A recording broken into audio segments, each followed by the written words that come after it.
Assalamualaikum warahmatullahi wabarakatuh. Madayaw, umayong adlaw kaninyong tanan. Magandang araw sa inyo lahat. Ang impeachment complaint na inendorso ng akbayan ay isang papel na walang kalakip na kahit anong ebidensyang magpapatunay sa mga paratang na isinasaad dito. Hindi na ito bago. Matatandaan na ang impeachment laban sa akin ay naging sagot nila sa aking pag-alis sa gabinete. Isang hakbang na isinagawa dahil hindi na maipaliwanag ng Pangulo ang patuloy na pagkalugmok ng bayan sa kahirapan dulot ng kanyang kapabayaan at bisyo. Noong 19th Congress, binuksan pa nila ang isang Investigation in Aid of Legislation, hindi upang lumikha ng batas, kundi upang magsagawa ng isang malinaw na fishing expedition para sa planadong impeachment laban sa akin.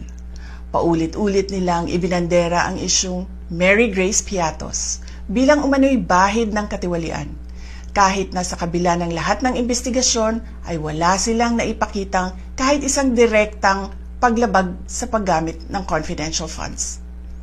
Sumunod na dito ang bentahan ng mga pirma para sa impeachment at ang mga tinaguriang for later release projects na ipinangako umano sa ilang miyembro ng Kamara upang itulang ang impeachment laban sa akin.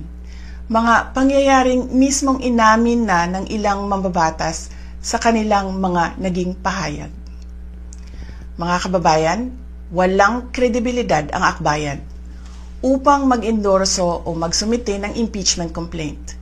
Ilang ulit ng hayagang ipinahayag ng kanilang pinuno ang kanyang intensyong tumakbo sa pagkapangulo. Isang malinaw na indikasyon ng pampulitikang motibo sa likod ng kanilang mga hakbang.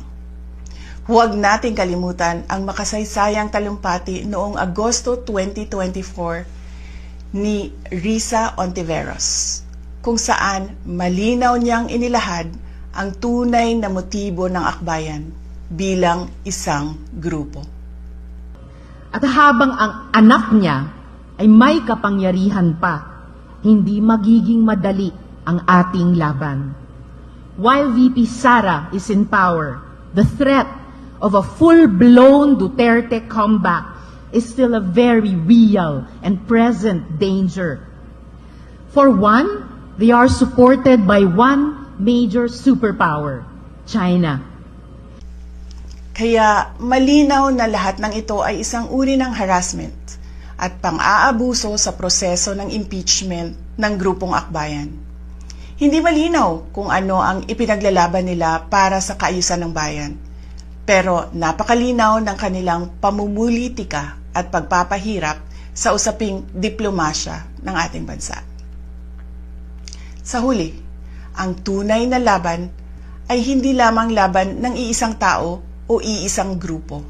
Ito ay laban para sa katotohanan at sa dangal ng ating bansa. Naway magsilbi itong paalala sa ating lahat na ang kapangyarihan ng impeachment ay hindi dapat ginagawang sandata ng politika, kundi isang banal na proseso para sa hustisya at pananagutan. Sapagkat kapag nanaig ang abuso, ang tunay na talunan ay ang sambayanang Pilipino. Syukran.